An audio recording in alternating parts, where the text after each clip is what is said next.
Job അധ്യായം 20. So far വീണ്ടും സംസാരിക്കുന്നു. നമാത്യനായ സോഫാർ പറഞ്ഞു, അക്ഷമ നിമിത്തം മറുപടി പറയാൻ എന്നിൽ ചിന്തകളുയരുന്നു. എന്നെ നിന്ദിക്കുന്ന ശകാരങ്ങൾ ഞാൻ കേൾക്കുന്നു. മറുപടി പറയാൻ ഞാൻ ഉത്തേജിതനാകുന്നു. പണ്ട് മുതൽക്കേ മനുഷ്യൻ ഭൂമുഖത്ത് ഉത്ഭവിച്ച കാലം മുതൽക്കേ നിനക്ക് അറിയില്ലേ? ദുഷ്ടൻ്റെ ജയഭേരി ക്ഷണികമാണെന്ന്, അധർമ്മിയുടെ സന്തോഷം നൈമിഷികമാണെന്ന്. അവൻ ആകാശത്തോളം ഉയർന്നാലും അവൻ്റെ ശിരസ്സ് മേഘങ്ങളെ ഉരുമി നിന്നാലും തൻ്റെ വിസർജന വസ്തു പോലെ അവൻ നശിച്ചു പോകും.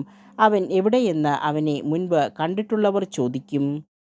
സ്വപ്നം പോലെ അവൻ മാഞ്ഞു പോകും, പിന്നീട് അവനെ കാണുകയില്ല. ഒരു നിശാദർശനം പോലെ അവൻ പലായനം ചെയ്യും. അവനെ കണ്ടിട്ടുള്ള കണ്ണുകൾ ഇനി അവനെ കാണുകയില്ല. അവൻ്റെ പാർപ്പിടം അവനെ ദർശിക്കുകയില്ല. അവൻ്റെ മക്കൾ ദരിദ്രരുടെ കാരുണ്യം യാചിക്കും. അവൻ്റെ സമ്പത്ത് അവൻ തന്നെ തിരിച്ചു കൊടുക്കും. അവൻ്റെ അസ്ഥികളിൽ യുവത്വം തുളുമ്പി നിൽക്കുന്നു, എന്നാൽ അത് അവനോട് കൂടി പൊടിയിൽ കിടക്കും. അവൻ്റെ നാവിന് തിന്മ മധുരമായി തോന്നിയേക്കാം. അവനത് നാവിനടിയിൽ ഒളിച്ചു വെച്ചേക്കാം. രുചി ആസ്വദിക്കാൻ വേണ്ടി ഇറക്കാതെ വായിൽ സൂക്ഷിച്ചാലും ഉദരത്തിലെത്തുമ്പോൾ അത് സർപ്പവിഷമായി പരിണമിക്കുന്നു. വിഴുങ്ങിയ സമ്പത്ത് അവൻ ഛർദ്ദിക്കുന്നു. ദൈവം അവൻ്റെ ഉദരത്തിൽ നിന്ന് അത് പുറത്തു കൊണ്ടുവരുന്നു. അവൻ സർപ്പവിഷം കുടിക്കും, അണലിയുടെ കടിയേറ്റു മരിക്കും. തേനും പാൽക്കട്ടിയും ഒഴുകുന്ന നദികളെ അവൻ നോക്കുകയില്ല. തൻ്റെ അധ്വാനത്തിൻ്റെ ഫലം അവൻ അനുഭവിക്കാതെ മടക്കിക്കൊടുക്കും. തൻ്റെ വ്യാപാര ലാഭവും അവന് ആനന്ദം പകരുകയില്ല. എന്തെന്നാൽ അവൻ പാവപ്പെട്ടവരെ പീഡിപ്പിക്കുകയും അവഗണിക്കുകയും ചെയ്തു. താൻ പണിയാത്ത വീട് അവൻ പിടിച്ചെടുത്തു.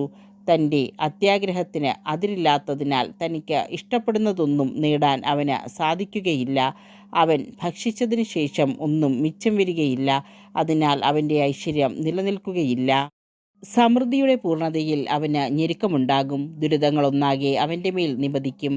ദൈവം തൻ്റെ കഠിനമായ കോപത്തെ അവനിലേക്ക് മതിയാവോളം അയക്കും. ഭക്ഷണം പോലെ അത് അവൻ്റെ മേൽ വർഷിക്കും. ഇരുമ്പായുധത്തിൽ നിന്ന് ഒഴിഞ്ഞു മാറുമ്പോൾ പിച്ചളയസ്ത്രം അവനിൽ തറഞ്ഞു കയറും. അവൻ്റെ ശരീരത്തിൽ നിന്ന് അത് ഊരിയെടുക്കുന്നു. അതിൻ്റെ തിളങ്ങുന്ന മുന പിത്തഗ്രന്ഥിയിൽ നിന്ന് പുറത്തെടുക്കുന്നു.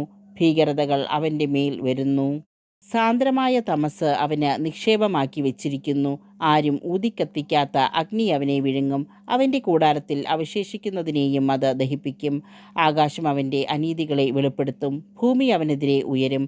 അവൻ്റെ ഭവനത്തിലെ സമ്പാദ്യങ്ങൾ കവർച്ച ചെയ്യപ്പെടും. ദൈവകോപത്തിൻ്റെ ദിനത്തിൽ അവ പൊയ്പോകും. ദുഷ്ടന് ദൈവം നൽകുന്ന ഓഹരിയും ദൈവത്തിൽ നിന്ന് അവന് ലഭിക്കുന്ന അവകാശവും ഇതാണ്.